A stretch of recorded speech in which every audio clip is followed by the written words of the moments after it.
Hello मेरे प्यारे बच्चों। तो आज हम लोग सीखने वाले हैं टाइप्स ऑफ रिलेशंस को, है ना। रिलेशंस कितने टाइप के होते हैं ये सब हम लोग सीखने वाले हैं, ठीक है। तो पहले मैं आपको ना ये वाली टर्म समझा देता हूँ कि रिलेशन का मतलब क्या होता है। देखो, मैंने आपको कल की वीडियो में भी समझाया था कि रिलेशन क्या होता है। बेसिकली आपके पास में रिलेशन एक सबसेट होता है ना।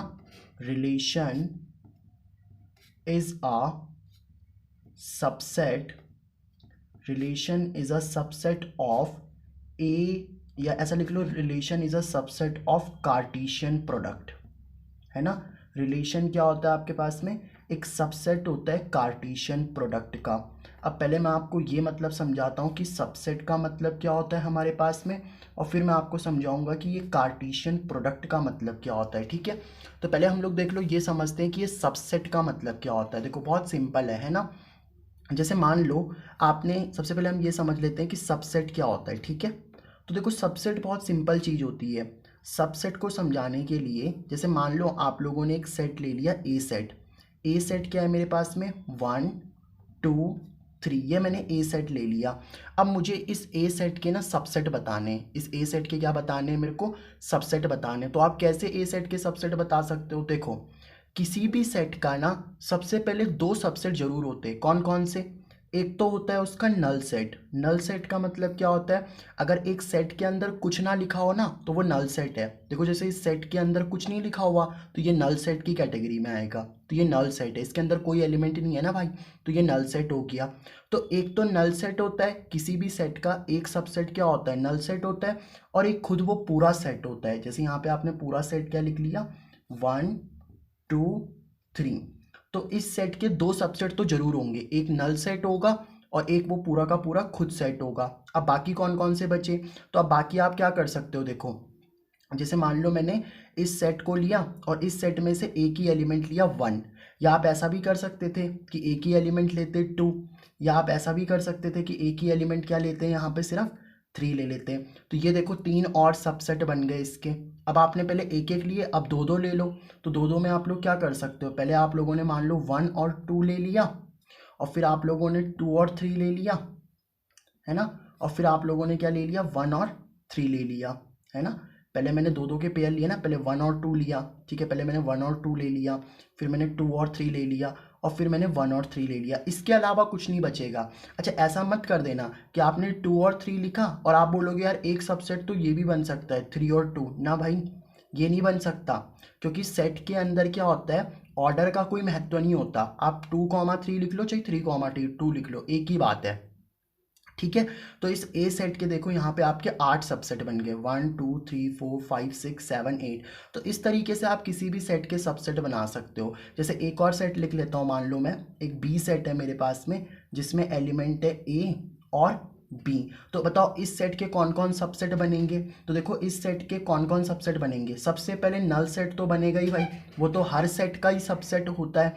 और एक पूरा का पूरा पूरा सेट लिख लो आप लोग, ए और बी लिख लिया मैंने। अब क्या है कि आप एक एक करके डाल दो, ए डाल दिया मैंने पहले, है ना, और फिर आप लोगों ने क्या डाल दिया, बी डाल दिया। तो इस तरीके से आप लोग क्या कर सकते हो, किसी भी सेट के सबसेट बना सकते हो। यहाँ पे देख लो इस बी सेट के कितने सबसेट बने, 4 सबसेट बने हैं। तो सेट का सबसेट बनाना बहुत ईजी होता है ना।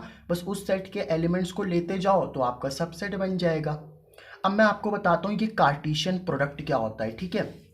जैसे मान लो आपने क्या करा, फॉर एग्जाम्पल हमने एक ए सेट ले लिया 1 2 और 3, ठीक है। ये मैंने एक सेट ले लिया ए, दैट इज योर 1 2 और 3।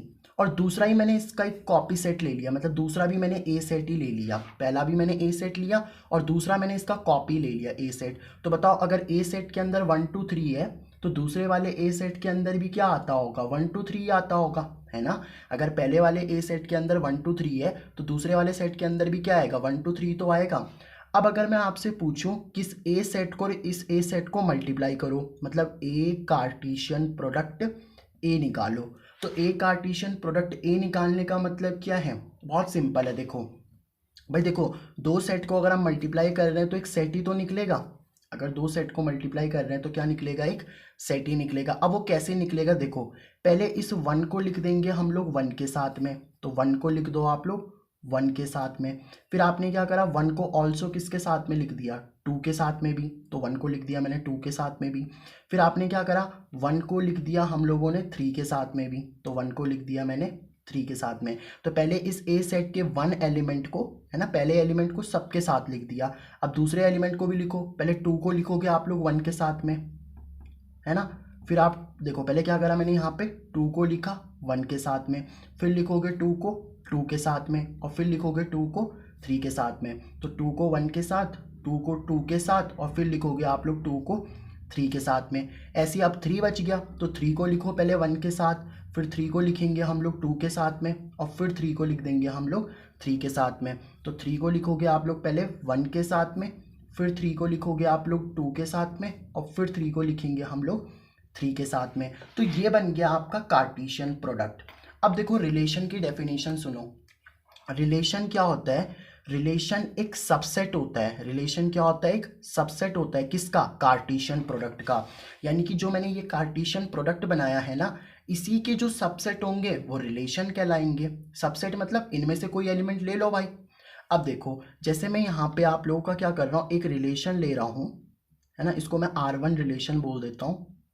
R1 रिलेशन लेकर रहा हूँ मैं कि इस सेट के अंदर मैंने कौन कौन से एलिमेंट लिए, कोई एलिमेंट नहीं लिया, है ना। आप देखो इस रिलेशन के अंदर मैंने कोई एलिमेंट नहीं लिया, मतलब भाई ये भी तो सबसेट होता है। जैसे ये ए सेट था, तो ए सेट का एक सबसेट नल सेट तो होता ही है। जैसे ये बी सेट था, तो बी सेट का एक सबसेट नल सेट तो था ना। तो वैसे इस कार्टेशियन प्रोडक्ट का, है ना, ये जो कार्टेशियन प्रोडक्ट है आप लोगों का, इस कार्टेशियन प्रोडक्ट का एक सबसेट नल सेट भी तो होगा। तो एक ऐसी रिलेशन जिसके अंदर कोई एलिमेंट ना हो, उसको हम लोग नाम देते हैं यहाँ पे क्या, नल रिलेशन। तो इसको हम लोग क्या बोलेंगे यहाँ पे, नल रिलेशन बोलेंगे, क्योंकि ये ऐसी रिलेशन है जिसमें कोई रिलेशन ही नहीं आ रहा। आप देखो ना, जैसे ये ए सेट था ना मेरे पास में, आप इसको विजुअली समझो। जैसे ये ए सेट था मेरे पास में, इस ए सेट को बनाया मैंने यहाँ पे इस तरीके से। विजुअली का मतलब क्या होता है, गोला बना दो, उसके ऊपर ए सेट लिख दो ये वाला, और फिर उसके एलिमेंट डाल दो। भाई ए सेट के अंदर कौन कौन से एलिमेंट है, 1 2 और 3। और फिर इस ए सेट के अंदर कौन कौन से एलिमेंट हैं आपके पास में, तो इस ए सेट के अंदर एलिमेंट है भाई मेरे पास में 1 2 और 3। इसी का तो डुप्लीकेट है भाई ये। तो ए सेट लिखा, उसका एलिमेंट लिख दिए, फिर ये ए सेट लिखा, इसके एलिमेंट लिख दिए, ठीक है। अब आप ए और ए में क्या करना चाह रहे हो, एक रिलेशन ही तो बनाना चाह रहे हो, है ना। हम ए और ए, ये तो कार्टेशियन प्रोडक्ट था, और इसी कार्टेशियन प्रोडक्ट का हम एक रिलेशन बनाना चाह रहे हैं, है ना, रिलेशन R1 बनाना चाह रहे हैं। लेकिन आप देख लो R1 में कोई ए का एलिमेंट दूसरे ए के एलिमेंट के साथ कनेक्टेड ही नहीं है ना। तो जब एक सेट का एलिमेंट दूसरे सेट के एलिमेंट के साथ कनेक्टेड ही ना हो, तो फिर कौन सी रिलेशन बनेगी वहाँ पे, नल रिलेशन बनेगी। तो ये कौन सी रिलेशन बन गई मेरे पास में यहाँ पे, नल रिलेशन, है ना। तो पहला टाइप जो हमारे पास में आता है वो आता है नल रिलेशन, ठीक है। अब देखो इसी सेट का मैं एक और रिलेशन बना रहा हूं, इसी सेट का एक और रिलेशन बनाते हैं। देखो भाई अगर मुझे किसी सेट का सबसेट लिखना है, तो एक तो नल सेट तो उसका सबसेट होता ही है, और एक खुद वो पूरा सेट भी आता है ना। नल सेट तो होता ही और खुद वो पूरा सेट भी आता है। तो वैसे ही मैंने क्या करा यहाँ पे, देखो मैंने क्या करा, ध्यान से सुनना।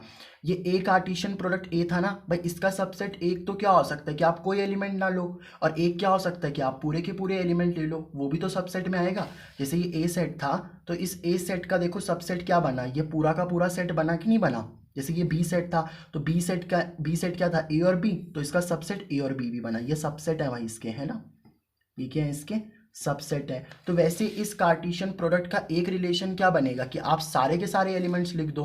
तो ये रिलेशन मैंने क्या लिख दिया यहाँ पे, देखो ये पूरे आ जाएंगे, पूरा कार्टेशियन प्रोडक्ट 1 1 भी आ जाएगा, है ना, 1 2 भी आ जाएगा यहाँ पे, फिर आपका 1 और 3 भी आ जाएगा, फिर आपका क्या आ जाएगा, 2 और 1 भी आ जाएगा, फिर आपका 2 और 2 भी आ जाएगा, फिर 2 और 3 भी आ जाएगा, फिर 3 और 1 आ जाएगा, फिर 3 और 2 आ जाएगा, फिर 3 और 3 आ जाएगा। मतलब मैंने करा क्या, बेसिकली इस कार्टेशियन प्रोडक्ट का ये एक सबसेट बना दिया। भाई पूरा का पूरा सेट भी तो सबसेट होता है ना।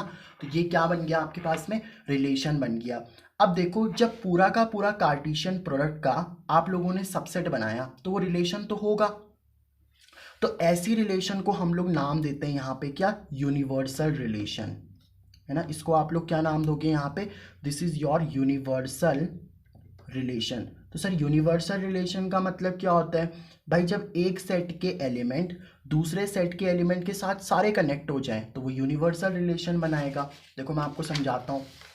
जैसे हमारे पास में जो ए सेट था, है ना, जो हमारे पास में ए सेट था, उस ए सेट के अंदर कौन कौन से एलिमेंट थे भाई, 1 था, 2 था और 3 था। ये तो थे हमारे पास में। ए सेट के अंदर कौन कौन से एलिमेंट थे, 1, 2 और 3। और दूसरा भी हमने ए सेट ही लिया था, तो दूसरे वाले ए सेट के अंदर कौन कौन से एलिमेंट थे, 1, 2 और 3। अब मैं इसमें क्या करना चाह रहा हूँ, एक रिलेशन बनाना चाह रहा हूँ जिसको मैंने R2 रिलेशन बोला, है ना। देखो ये ए सेट था आपका, ए सेट के अंदर क्या क्या एलिमेंट थे भाई, 1, 2, 3, और इस ए सेट के अंदर 1, 2, 3 थे। ये मैंने R1 रिलेशन बनाई थी, ये R2 रिलेशन बनाई थी। अब R2 रिलेशन में देखो 1, 1 के साथ भी कनेक्ट है, 1, 2 के साथ भी कनेक्ट है, मतलब सारे एलिमेंट्स कनेक्ट है यहाँ पे। 1, 1 के साथ भी कनेक्ट है, 1, 2 के साथ भी कनेक्ट है और 1, 3 के साथ भी कनेक्ट है। ऐसे 2 देख लो आप, 1 के साथ भी कनेक्ट है, 2, 2 के साथ भी कनेक्ट है और 2, 3 के साथ भी कनेक्ट है। 3 भी 1 के साथ है, 3 भी 2 के साथ है और 3 भी 3 के साथ है। तो जब ए सेट का हर एलिमेंट दूसरे सेट ए के हर एलिमेंट से कनेक्ट हो जाए तो उसको हम लोग यहाँ पे कौन सी रिलेशन बोलते हैं सर, यूनिवर्सल रिलेशन बोलते हैं। ठीक है, तो this is your universal relation. तो ये हमारे पास में सेकंड। अच्छा ये फर्स्ट टाइप की रिलेशन थी ना आपकी, ये कौन सी रिलेशन थी आपके पास में, नल रिलेशन थी। तो ये हमारे पास में नल रिलेशन थी। और ये वाली जो रिलेशन बताई मैंने आपको, ये कौन सी रिलेशन है आपके पास में, this is your universal relation. ठीक है, अब देखो एक और रिलेशन लिख रहा हूँ मैं, सारे टाइप में आपको एग्जाम्पल से ही समझा रहा हूँ। ठीक है, तो एक रिलेशन और क्या लिख रहा हूँ मैं यहाँ पे, देखो जैसे मैंने क्या करा, ये कार्टेशियन प्रोडक्ट था ना भाई, कार्टेशियन प्रोडक्ट के जो सबसेट होंगे वही रिलेशन होंगी, मतलब इनमें से कुछ एलिमेंट ले रहा हूँ। अब देखो मैं कौन कौन से एलिमेंट ले रहा हूँ, 1, 1 ले लिया मैंने यहाँ पे, और 2, 2 ले लिया मैंने, और 3, 3 ले लिया। ठीक है, यहाँ पे मैंने कौन सा लिया, एक ले लिया मैंने यहाँ पे 1, 1। ठीक है, एक ले लिया मैंने यहाँ पे 2, 2 और एक ले लिया मैंने यहाँ पे क्या, 3, 3। और चलो एक और एलिमेंट ले लेता हूँ मैं, 1, 1 लिया, 2, 2 लिया, 3, 3 लिया। एक और एलिमेंट ले लेता हूँ, मान लो 2, 1। क्या ले लिया मैंने यहाँ पे, 2, 1 भी ले लिया।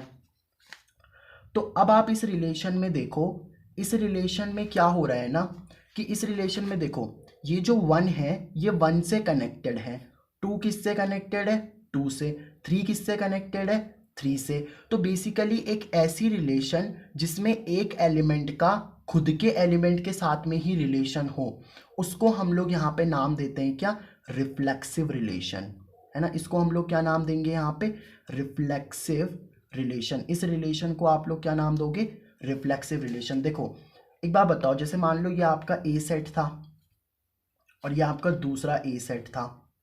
ठीक है, ए सेट के अंदर क्या एलिमेंट थे, 1, 2 और 3, और दूसरे ए सेट के अंदर भी क्या एलिमेंट थे, 1, 2, 3, है ना भाई। जो आपने ए सेट लिया था उस ए सेट के अंदर यही एलिमेंट तो आ रहे थे, 1, 2 और 3, यही एलिमेंट आ रहे थे। तो अगर किसी सेट को रिफ्लेक्सिव बनना है, अगर इस सेट को, भाई ये एक सेट ए था और दूसरा सेट भी तो ए आपने 1, 2, 3 लिया था, तो अगर मुझे इनके बीच में एक रिलेशन बनाना है, एक रिलेशन बनाना है, R3 रिलेशन बनाना है, तो उस रिलेशन को अगर रिफ्लेक्सिव रिलेशन होना है तो आप देखो ए सेट के अंदर कौन कौन से एलिमेंट है, 1, 2, 3 ना, तो फिर आपका 1, 1 भी आना चाहिए, 2, 2 भी आना चाहिए और 3, 3 भी आना चाहिए। तो देखो रिलेशन में आ तो रहा है, 1, 1 भी आ रहा है, 2, 2 भी आ रहा है और 3, 3 भी आ रहा है। अच्छा कुछ और आ रहा है उससे हमें मतलब नहीं है, देखो 2, 1 भी आ रहा है ना, लेकिन तब भी ये रिलेशन क्या होगी आप लोगों की, रिफ्लेक्सिव रिलेशन होगी। मैं एक और आपको एग्जांपल देता हूँ, जैसे मान लो एक R4 रिलेशन लिखते हैं हम लोग। भाई ए सेट क्या था आपका, 1, 2, 3, तो अगर रिफ्लेक्सिव होना है तो 1, 1 भी होना चाहिए, 2, 2 भी होना चाहिए और 3, 3 भी होना चाहिए। तो मान लो मैंने क्या लिख दिया, 1, 1 भी ले लिया, 2, 2 भी ले लिया और 1, 3 लिया। चलो इस बार मैंने 3, 3 नहीं लिया। तो आप देखो ए सेट के अंदर क्या एलिमेंट थे, 1, 2, 3। तो अगर ए सेट के अंदर 1, 2, 3 एलिमेंट है तो रिफ्लेक्सिव के लिए 1, 1 होना चाहिए, 2, 2 होना चाहिए और 3, 3 होना चाहिए। मतलब ए सेट में जितने भी एलिमेंट है ना उसके ड्यूप्लेट होने चाहिए भाई। तो यहाँ पे देखो 1, 1 तो है, 2, 2 तो है, बट 3, 3 है ही नहीं भाई। ये तो 1, 3 आ गया ना, 3, 3 थोड़ी ना है। तो इसका मतलब this is not reflexive relation, ये रिलेशन आपकी रिफ्लेक्सिव नहीं होगी। तो this is not reflexive relation, ये रिलेशन आपके पास में रिफ्लेक्सिव रिलेशन नहीं होगी। क्या आपको ये बात समझ में आई? जैसे मान लो एक और एग्जांपल दे देता हूँ मैं आपको, है ना। एक और एग्जांपल ले लेते हैं। मान लो आपके पास में ए सेट है, ए सेट ले लिया मैंने यहाँ पे क्या, ए कॉमा बी ले लिया, ठीक है, ए कॉमा बी ले लिया मैंने। तो दूसरा ए सेट भी क्या होगा आपका, ए कॉमा बी होगा भाई, ए बी होगा। अब अगर एक चीज़ देखूँ मैं यहाँ पे, पहले तो आप कार्टेशियन प्रोडक्ट बना लो, ए कार्टेशियन प्रोडक्ट ए। तो ए कार्टेशियन प्रोडक्ट ए क्या बनेगा, पहले ए को लिख दो आप ए के साथ में, है ना, फिर ए को लिख दो आप लोग बी के साथ में भी, ठीक है। अब देखो फिर बी को लिख दो आप ए के साथ में भी, और फिर बी को लिख दो आप लोग बी के साथ में भी, ठीक है। अब मैं एक रिलेशन बना रहा हूँ यहाँ पे, देखो इस रिलेशन के अंदर अगर मुझे इसे रिफ्लेक्सिव बनाना है तो आप देखो कोई भी सेट पकड़ लो, चाहे ये पकड़ लो चाहे ये पकड़ लो, भाई दोनों तो सेम ही है ना। तो आप देखो ए सेट के अंदर कौन कौन से एलिमेंट है, ए और बी। तो अगर ए और बी है तो इसका मतलब रिफ्लेक्सिव होने के लिए ए कॉमा ए भी आना चाहिए और बी कॉमा बी होना चाहिए, तभी वो रिलेशन रिफ्लेक्सिव होगा। अगर ये नहीं आया तो इसका मतलब वो रिलेशन रिफ्लेक्सिव रिलेशन नहीं है। अच्छा कुछ और आ जाए, जैसे मान लो आपने बी कॉमा ए ले लिया तो कोई दिक्कत नहीं है भाई, ये हो सकता है। तो रिफ्लेक्सिव रिलेशन का मतलब क्या होता है, जैसे मान लो मेरे पास में ए सेट है 1 2 3 और 4। तो अब बताओ अगर इस रिलेशन को रिफ्लेक्सिव बनना है तो फिर रिलेशन के अंदर क्या क्या आना चाहिए भाई, सबके ड्यूप्लेट 1 1 भी आना चाहिए, 2 2 भी आना चाहिए, 3 3 भी आना चाहिए और 4 4 भी आना चाहिए। अगर ऐसा हो रहा है तो इसका मतलब जो रिलेशन है वो रिफ्लेक्सिव रिलेशन है आपके पास में। तो आपको रिफ्लेक्सिव रिलेशन का मतलब समझ में आया ना, एक ऐसी रिलेशन जिसमें खुद के एलिमेंट का खुद के साथ ही रिलेशन होता है। आप देखो 1 का 1 के साथ है, 2 का 2 के साथ है, 3 का 3 के साथ है, समझ रहे हो बात को। एक और रिलेशन लिख दूं क्या मैं, जैसे मान लो आपके पास में बी सेट है, बी सेट है ए कॉमा बी कॉमा सी। तो बताओ अगर इस रिलेशन इस सेट को अगर रिफ्लेक्सिव रिलेशन बनना है तो कैसे बन सकता है भाई, ए कॉमा ए भी आना चाहिए, बी कॉमा बी भी आना चाहिए और सी कॉमा सी भी आना चाहिए। कुछ और भी आ जाए कोई दिक्कत नहीं है, बट ये तीन तो आने चाहिए। मतलब जितने सेट के अंदर मौजूद एलिमेंट है ना उन सब का ड्यूप्लेट तो होना ही चाहिए, कुछ और आ जाए तो दिक्कत नहीं है ना। जैसे आप देखो ये रिलेशन था ना, इस रिलेशन के अंदर भाई हमने सेट लिया था 1 2 3, तो रिफ्लेक्सिव के लिए 1 1 2 2 3 3 ये तो होना ही चाहिए, कुछ और आ गया 2 1 तो कोई दिक्कत नहीं है। तो इसको हम लोग कौन सी रिलेशन बोलेंगे यहाँ पे, रिफ्लेक्सिव रिलेशन। क्या आपको रिफ्लेक्सिव रिलेशन समझ में आ गई, कोई दिक्कत नहीं है ना इसमें, ठीक है भाई। कोई भी दिक्कत आए ना तो कमेंट बॉक्स में आप जरूर मेरे को बताना, मैं आपका रिप्लाई दूंगा, ठीक है। अगर कोई भी आपको दिक्कत आ रही है रिफ्लेक्सिव रिलेशन में तो वैसे तो समझ आ ही गया होगा। चलो अब मैं एक और टाइप आपको समझाता हूँ भाई। सेट हम अभी भी वही ले रहे हैं, ठीक है। ये जो सेट था ना कार्टेशियन प्रोडक्ट, इसी से मैं रिलेशन उठा रहा हूँ। अब एक रिलेशन क्या उठा रहा हूँ मैं, देखो यहाँ पे एक रिलेशन ली मैंने, इसको हमने R4 रिलेशन हो गया था ना, चलो R5 रिलेशन लेता हूँ मैं। जैसे मान लो मैंने एक रिलेशन ले ली क्या 1 2, तो अब देखो 1 2 रिलेशन में अगर आ रहा है ना तो 1 2 का उल्टा क्या होता है भाई 2 1, 1 2 का उल्टा क्या होता है आपके पास में 2 1। तो एक ऐसी रिलेशन जिसमें मान लो आपका एक ऑर्डर्ड पेयर आ रहा है भाई, ये ऑर्डर्ड पेयर ही तो है, जैसे ये 1 लिखा हुआ है ये 2 लिखा हुआ है, तो दो अगर आपके पास में एलिमेंट लिखे हुए हैं कॉमा से सेपरेट करके और पैरेंथेसिस के अंदर बंद करके तो वो ऑर्डर्ड पेयर होते हैं, है ना। क्या है आपके पास में ऑर्डर्ड पेयर ही तो है ये।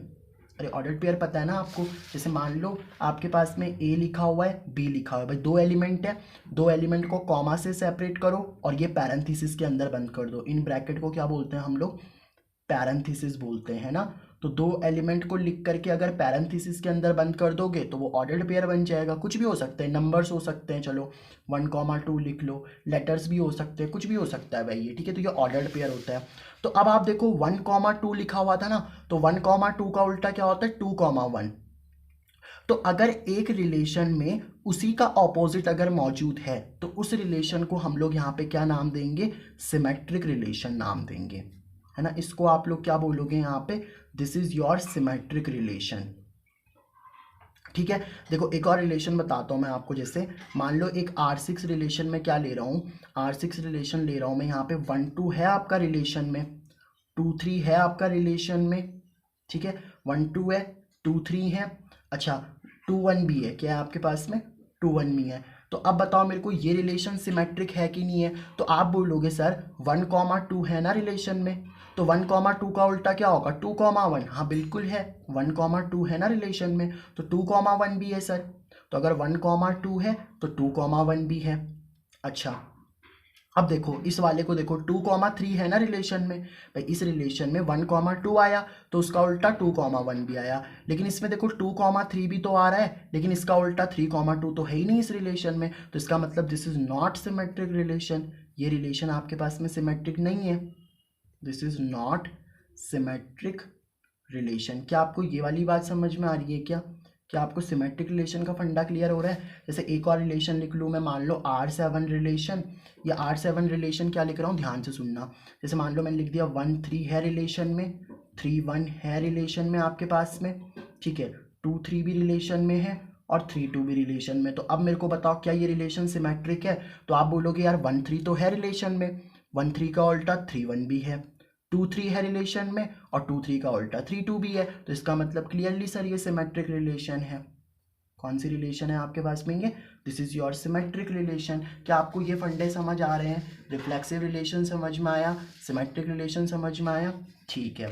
तो अब हम लोग यहाँ पे समझते हैं नेक्स्ट टर्म को, that is your transitive relation, है ना। अब हम लोग कौन सी बात करने वाले हैं यहाँ पे? ट्रांजिटिव रिलेशन की। देखो बहुत अच्छे से मैं आपको ट्रांजिटिव समझाता हूँ, क्योंकि बच्चों को इसमें कन्फ्यूजन बहुत रहता है ना, कई बुक कुछ कहती है, कई बुक कुछ कहती हैं, तो देखो इसको मैं आपको बहुत अच्छे से समझाता हूँ। देखो अब हम समझते हैं यहाँ पे ट्रांजिटिव रिलेशन। तो देखो ट्रांजिटिव रिलेशन क्या होता है, बहुत अच्छे से समझाता हूँ मैं आपको। देखो आपने भाई ये कार्टेशियन प्रोडक्ट लिया था ना, इसी कार्टेशियन प्रोडक्ट का हम एक सबसेट लेंगे तो वो रिलेशन बन जाएगा। तो कौन सी रिलेशन तक बता दिया था मैंने आपको? R7 रिलेशन तक, है ना, R7 तक हो गया था। तो चलो R8 रिलेशन की बात करते हैं। अब एक R8 रिलेशन क्या बना रहा हूँ मैं, देखो इस रिलेशन के अंदर मैंने 1,2 लिया, ठीक है सर, 1,2 ले लो, कोई दिक्कत नहीं है भाई, ले सकते हैं ना भाई। इस देखो इसी में से तो मैं और एलिमेंट लूँगा इसी कार्टेशियन प्रोडक्ट, तो मैंने 1,2 ले लिया और 1,2 के बाद मैंने 2,3 ले लिया, तो 1,2 लिया मैंने यहाँ पे, 2,3 लिया, ठीक है। तो 1,2 लिया, 2,3 लिया और 1,1 भी ले लेता हूँ। चलो क्या ले लिया मैंने? 1,1 भी ले लिया। तो अब मेरे को ये बताओ कि ये रिलेशन ट्रांजिटिव है क्या? तो आप बोलोगे ट्रांजिटिव रिलेशन क्या होता है? देखो अगर आपका, इसको ध्यान से समझना, इसको मैं समझाता हूँ कि जैसे मान लो आपका A, B क्या है, रिलेशन में है। A, B किस में? भाई ये जो सिंबल लगाया ना मैंने, ये वाला सिंबल, इसको बोलते हैं बिलोंग्स टू, है ना, बिलोंग्स टू। एप्साइलन का सिंबल होता है, ये ग्रीक सिंबल है, इसका मतलब होता है बिलोंग्स टू। जैसे इसका मतलब बिलोंग्स टू का मतलब क्या होता है कि A, B जो ऑर्डर्ड पेयर है ना, भाई ऑर्डर्ड पेयर ही तो, ये दो एलिमेंट है, कॉमा से सेपरेट और पैरेंथेसिस के अंदर बंद है, तो ऑर्डर्ड पेयर ही तो होगा। तो ये जो ऑर्डर्ड पेयर है वो रिलेशन में है कि नहीं है? तो जी बिल्कुल है सर। मतलब A, B अगर रिलेशन में, इसका मतलब क्या है? A, B belongs to relation. जैसे मैं लिख दूँ 1,2, ये ऑर्डर्ड पेयर था ना, बिलोंग्स टू R8। भाई 1,2 रिलेशन में आ तो रहा है, ये 1,2 इसी रिलेशन में तो आ रहा है, लेकिन अगर मैं मान लो लिख लूँ 1,5, क्या R8 रिलेशन में आता है? तो आप बोलोगे नहीं आता है sir, does not belongs to. ये किसका सिंबल है? डज नॉट बिलोंग्स टू, ठीक है। तो ये आपके पास में आ गया डज नॉट बिलोंग्स टू। तो ट्रांजिटिव रिलेशन का मतलब क्या होता है कि अगर आपका A, B रिलेशन में है और B, C रिलेशन में है, अगर आपका A, B रिलेशन में है, B, C रिलेशन में है, तो फिर आपका A, C भी रिलेशन में होना चाहिए। सर ये क्या बोल दिया, समझ नहीं आया, मैं समझाता हूँ। देखो मैंने कहा कि अगर A, B रिलेशन में है, B, C रिलेशन में है, तो A, C भी रिलेशन में होना चाहिए, तभी वो कौन सी कैटेगरी में आएगा? आपका ट्रांजिटिव की कैटेगरी में आएगा। आप देखो जैसे आप इस वाले को लो, 1,2 रिलेशन में है कि नहीं है? बिल्कुल है सर, 1,2 रिलेशन 8 में आता है, तो इसको मैंने A बोल दिया और इसको मैंने B बोल दिया, बोल सकते हैं ना, इसको मैंने A बोल दिया, इसको क्या बोल दिया मैंने? B। तो आप बोलोगे सर A, B तो रिलेशन में आता है, A, B तो रिलेशन में आता है। अब 1,2 रिलेशन में है, तो क्या 2,3 भी तो रिलेशन में है ना यार? 2,3 भी तो रिलेशन 8 में आता है। अच्छा 2 को तो आप B बोल चुके हो ना, यहाँ पे देखो ये 2 को मैंने क्या बोल दिया? B। अभी 3 नया आया तो इसको मैंने C बोल दिया। तो आप बोलोगे कि B, C भी आपका रिलेशन 8 में आता है। तो आप बोलोगे A, B भी रिलेशन में आ रहा है, B, C भी रिलेशन में आ रहा है। अच्छा देखो जैसे यहाँ पे 2 पे खत्म हुआ ना, तो अगला वाला 2 से ही स्टार्ट होना चाहिए। जैसे मान लो मैंने लिख दिया 1,3, तो अगला वाला किससे स्टार्ट होना चाहिए? 3 से स्टार्ट होना चाहिए, ठीक है। ये बात आप समझ लो। जैसे यहाँ पे 1,2 रिलेशन में था ना, तो इसका अगला वाला क्या आएगा 2,3, वो रिलेशन में है। तो अब देखो A, B रिलेशन में है, B, C रिलेशन में, तो A, C भी होना चाहिए। A, C का मतलब क्या है, A क्या है आपके पास में 1 और C क्या है आपके पास में 3, तो क्या 1,3 रिलेशन में आ रहा है, क्या 1,3 रिलेशन में आ रहा है, तो नहीं आ रहा है sir. 1,3 does not belongs to R8। आप देख लो 1,3 कहाँ आ रहा है, ये तो 1 1 आ रहा है ना यार। तो इसका मतलब ये जो रिलेशन लिखी हुई है ना, this is not transitive relation, ये आपकी ट्रांजिटिव रिलेशन नहीं है। क्यों नहीं है आपको समझ में आया ना, क्योंकि 1,2 तो रिलेशन में था, 2,3 तो था। तो अब जैसे इसको आपने ए बोल दिया, इसको बी बोल दिया, तो भाई इसको तो बी बोलना पड़ेगा ना, और फिर इसको सी बोल दिया। तो A, B था, B, C था, लेकिन A, C तो था ही नहीं, मतलब 1,3 तो था ही नहीं, तो ये ट्रांजिटिव रिलेशन नहीं होगा। देखो अब मैं एक ऐसा रिलेशन बताता हूँ जो ट्रांजिटिव होगा। देखो जैसे मान लो मैंने एग्जांपल लिख लिया, मान लो मेरे पास में 1,3 रिलेशन में है, 3,2 रिलेशन में है और 1,2 भी रिलेशन में है। तो अब मेरे को बताओ क्या ये रिलेशन सर ट्रांजिटिव होगा, तो बिल्कुल होगा। जैसे आपने इसको ए बोल दिया, इसको बी बोल दिया, इसको बी बोल दिया, इसको सी बोल दिया, ठीक है, इसको बी बोला, इसको क्या बोला मैंने यहाँ पे सी बोल दिया। और अब देखो ये ए बन जाएगा, ये सी बन जाएगा, कैसे आप बताओ। 1,3 रिलेशन 9 में आ रहा है ना यार, 1,3 किस में आ रहा है आपका रिलेशन 9 में। और देखो 3,2 आपका किस में आ रहा है, ये भी रिलेशन 9 में आ रहा है। तो इसको मैंने ए बोला, इसको बी बोला, तो इसको मैंने फिर मेरे को बी बोलना पड़ेगा भाई, 3 को तो मैं बी बोल चुका हूँ ना ऑलरेडी, तो इस 3 को भी बी बोलना पड़ेगा। और 2 को एक नया है तो मैंने इसको सी बोल दिया। तो देखो 1,3 है रिलेशन में, 3,2 है, मतलब A, B है, B, C है, तो यही तो बोलती है क्या इसकी डेफिनेशन की, A, B अगर रिलेशन में, B, C अगर रिलेशन में, तो फिर A, C भी होना चाहिए। मतलब 1,2 भाई ये A हो गया, ये C हो गया, A, B था, B, C था, है ना, A, B था, B, C था, तो फिर A, C भी होना चाहिए। और बिल्कुल 1,2 तो रिलेशन 9 में आ रहा है, तो इसका मतलब ये कौन सी रिलेशन हो गई सर आपके पास में, ट्रांजिटिव रिलेशन हो गई। ठीक है, क्या आपको ये बात समझ में आ रही है कि नहीं आ रही। अच्छा, एक डेफिनेशन तो इसकी ये होती है जो मैंने अभी आपको बताई, कि अगर A, B रिलेशन में है, B, C रिलेशन में है, तो फिर A, C भी रिलेशन में होना चाहिए। एक और डेफिनेशन मैं आपको बता रहा हूँ, देखो वो डेफिनेशन क्या होती है कि अगर सिर्फ A, B ही रिलेशन में हो, है ना, अगर सिर्फ क्या हो A, B ही रिलेशन में हो, but there is no other ordered pair, there is no other ordered pair which start from B,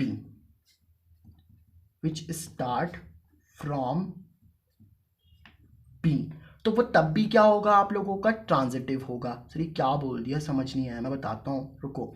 A, B अगर रिलेशन में है, लेकिन एक ऐसा ऑर्डर्ड पेयर आपको मिल ही नहीं पा रहा जो B से स्टार्ट होता है, तो वो तब भी ट्रांजिटिव होगा। देखो एक रिलेशन में और लिख रहा हूँ, R10 रिलेशन। जैसे मान लो मैंने लिखा कि 1,2 रिलेशन में है, 1,2 किस में आप लोगों का रिलेशन में है, ठीक है सर। तो अब बताओ मेरे को ये ट्रांजिटिव होगा कि नहीं होगा, तो आप बोलोगे कि यार देखो 1,2 तो रिलेशन में है, अब अगर मुझे ट्रांजिटिव चेक करना है, मतलब देखो 1,2 किस में आप लोगों का रिलेशन 10 में आ रहा है सर, तो इसको मैं A बोल देता हूँ, इसको मैं B बोल देता हूँ, तो A, B तो है ना रिलेशन में। लेकिन अब देखो कोई ऐसा ऑर्डर्ड पेयर इसमें आ ही नहीं रहा जो B से स्टार्ट हो रहा हो, मतलब 2 से स्टार्ट होने वाला तो आ ही नहीं रहा ना इसमें, और इसमें तो सिर्फ 1,2 ही है, तो कोई ऐसा अदर ऑर्डर्ड पेयर आ ही नहीं रहा जो 2 से स्टार्ट हो। देखो जैसे इसमें 1,3 था, मतलब A, B था, तो दूसरा B से स्टार्ट हो रहा था कि नहीं हो रहा था, मतलब 1,3 था तो 3,2 भी तो आ रहा था। लेकिन इसमें 1,2 के बाद 2 से स्टार्ट होने वाला, जैसे मान लो 2,3 होता या 2,4 होता या 2,5 होता, मतलब 2 से स्टार्ट होने वाला, क्योंकि 2 को ही तो आप बी बोल रहे हो, 2 को ही तो क्या बोल रहे हो आप लोग, बी बोल रहे हो। एक ऐसा अदर ऑर्डर्ड पेयर मेरे को मिल ही नहीं पा रहा, एक ऐसा अदर ऑर्डर्ड पेयर मेरे को मिल ही नहीं पा रहा जो बी से स्टार्ट हो रहा हो, तो ये तब भी क्या होगा आपका, ट्रांजिटिव होगा। तो ये रिलेशन जो होगी आपकी, this is your transitive relation. ये कैसी रिलेशन है आप लोगों की, ट्रांजिटिव रिलेशन है। क्या आपको ये वाली बात समझ में आई यार। जैसे देखो मैं आपको एक और एग्जांपल देता हूँ, आपको और बेटर तरीके से क्लियर होना चाहिए भाई। जैसे मान लो मैं एक रिलेशन बना रहा हूँ यहाँ पे, इस रिलेशन को मैंने R11 रिलेशन बोल दिया, इसमें मान लो आपका 1,2 भी आ रहा है, ठीक है, और 2 3 भी आ रहा है, ठीक है। और मान लो आपके पास में क्या आ रहा है, 1 3 भी आ रहा है, ठीक है। 1 2 है, 2 3 है, और साथ में क्या आ रहा है आपका 1 3 भी आ रहा है, ठीक है। अब बताओ ये रिलेशन ट्रांजिटिव है कि नहीं है, तो आप इसको ए बोल दो, इसको बी बोल दो, फिर क्योंकि ये बी से ही तो चालू हो रहा है तो इसको बी बोल दिया, इसको सी बोल दिया, फिर ये ए हो जाएगा, ये सी हो जाएगा। क्या आपको इतनी बात समझ में आ गई ना? अब आप एक चीज़ देखो, ए कॉमा बी रिलेशन में है कि नहीं है? बिल्कुल है सर, ए कॉमा बी रिलेशन में है, तो 1 कॉमा 2 आपका रिलेशन 11 में आ रहा है कि नहीं आ रहा? इसको ए बोल दो, इसको बी बोल दो। अब जो अदर ऑर्डर्ड पेयर है वो बी से स्टार्ट होना चाहिए ना, तो देखो 2 कॉमा 3 वो भी रिलेशन में आ रहा है, 2 कॉमा 3 भी रिलेशन में आ रहा है, मतलब बी कॉमा सी जो है आपका, इसको बी बोल दोगे ना आप, क्योंकि इस पे मैं आपको 2 को बी बोला तो यहाँ पे भी 2 को बी बोलना पड़ेगा, और ये सी हो जाएगा। तो बी कॉमा सी किस में आ रहा है? रिलेशन 11 में। तो बी कॉमा सी आ रहा है रिलेशन 11 में, लेकिन आप देखो ए कॉमा सी नहीं आ रहा। फिर अगर ए कॉमा बी है, बी कॉमा सी है, तो ए कॉमा सी भी होना चाहिए था ना। क्या होना चाहिए था? ए कॉमा सी, मतलब 1 कॉमा 2 है, 2 कॉमा 3 है, तो फिर 1 कॉमा 3 भी होना चाहिए। लेकिन 1 कॉमा 3 है रिलेशन में, हाँ बिल्कुल है, 1 कॉमा 3 रिलेशन 11 में है, तो ये तो ट्रांजिटिव की कैटेगरी बन गई। क्या बन गई आपकी? ट्रांजिटिव, क्योंकि ए कॉमा सी आ रहा है। लेकिन जैसे मान लो मैं एक और रिलेशन बना रहा हूँ यहाँ पे, R12 रिलेशन। इस रिलेशन में मैंने क्या करा, 1 2 लिया, ठीक है, और फिर 3 2 ले लिया, ठीक है, 1 2 ले लिया, और फिर क्या ले लिया आप लोगों ने, 3 2। अब मेरे को बताओ कि क्या ये रिलेशन आपकी ट्रांजिटिव है? तो ये बिल्कुल ट्रांजिटिव है। क्यों है सर? क्योंकि देखो इसको आप ए बोलोगे, इसको बी बोलोगे, अब बी से चालू होने वाला कोई है ही नहीं भाई। अगर आप इसको बी बोलते हो और इसको सी बोलते हो, तो आप इसको बी कैसे बोल दो कि भाई बी तो 2 है ना, तो इधर 2 आना चाहिए था। अब ऐसा नहीं है कि इसको बी बोल देना भाई, पहला वाले की बात कर रहे हैं हम लोग, तो पहला वाला तो बी क्या है, 3 है ना। तो अगर देखो आप ए कॉमा बी रिलेशन में है, रिलेशन में 1 कॉमा 2 है तो रिलेशन 12 में, लेकिन 2 से चालू होने वाला फिर कोई है ही नहीं कि जो 2 से चालू हो रहा हो, 2 1 आ जाता। जैसे यहाँ पे था ना, देखो अगर आपके पास में 1 2 था, है ना, क्या था, 1 2 था, तो अगला वाला 2 था आपके पास में, 2 3 था आपके पास में, लेकिन यहाँ पे आपके पास में है ही नहीं, 1 2 है लेकिन 2 से चालू होने वाला है ही नहीं आपके पास में, तो आप क्या बोलोगे, yes this relation is transitive relation, ठीक है। अच्छा इस वाले को देखो, 3 2 वाले को, 3 2 रिलेशन में है ना, 3 2 रिलेशन R12 में आ रही है आपके पास में, तो देखो 3 2 है, तो इसका जो अगला वाला होना चाहिए वो 2 से स्टार्ट होना चाहिए, लेकिन 2 से फिर से कोई स्टार्ट नहीं हो रहा, तो अभी भी ये क्या बनेगा आपका, ट्रांजिटिव ही रहेगा। तो आपको मैंने ट्रांजिटिव की 2 डेफिनेशन समझाई यहाँ पे, है ना, जो हम एक्सरसाइज में भी यूज़ करेंगे इसका। अगर आपको अभी भी समझ में नहीं आया तो यार मेरे को कमेंट में ज़रूर बताना, मैं आपको नेक्स्ट वीडियो में ज़रूर इसका और डीप एक्सप्लेनेशन लेकर के आऊँगा अगर आपको समझ में नहीं आया, ठीक है। और अगर समझ में आ गया तो ओके लिख देना यार, ठीक है। तो ए कॉमा बी रिलेशन में था, बी कॉमा सी रिलेशन में, तो फिर ए कॉमा सी रिलेशन में होना चाहिए तभी वो ट्रांजिटिव होगा। लेकिन अगर ए कॉमा बी है, बी कॉमा सी और ए कॉमा सी है ही नहीं, तो फिर तो वो ट्रांजिटिव नहीं होगा। लेकिन दूसरा क्या है कि अगर सिर्फ ए कॉमा बी हो, मतलब एक ही ऑर्डर्ड पेयर हो, है ना, दूसरा उससे चालू ही ना हो रहा हो, जैसे मान लो 1 कॉमा 3 हो लेकिन 3 से चालू होने वाला कोई ऑर्डर्ड पेयर ही ना हो, जैसे 1 कॉमा 5 हो लेकिन 5 से चालू होने वाला कोई ऑर्डर्ड पेयर ही ना हो, वो तब भी क्या रहेगा आपका, ट्रांजिटिव रहेगा। तो देखो मैंने यार आपको यहाँ पे टाइप्स ऑफ रिलेशन में बहुत सारे रिलेशंस के टाइप्स बताए, नल रिलेशन बताया, यूनिवर्सल रिलेशन बताया, है ना, और रिफ्लेक्सिव बताया, सिमेट्रिक बताया, ट्रांजिटिव बताया, ठीक है। तो अभी हम लोग इस वीडियो को यहीं पे ख़त्म करते हैं, और बाकी जो हमारा नेक्स्ट पार्ट आएगा ना, उसमें हम लोग क्या करेंगे, इसकी एक्सरसाइज को बहुत अच्छे से हम लोग करेंगे, ठीक है।